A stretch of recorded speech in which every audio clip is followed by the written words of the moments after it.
Dual citizenship के लिए कोई भी अमेरिकन कानून मौजूद नहीं है।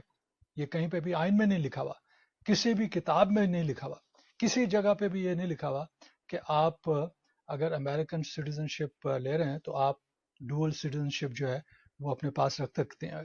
और ये भी कहीं नहीं लिखा हुआ कि अगर आप अमेरिकन सिटीजन बनने वाले हैं तो आपको अपनी नेटिव कंट्री की सिटीजनशिप जो है वो खत्म करनी पड़ेगी। तो कहीं पे भी नफी या इस बात की बात नहीं है।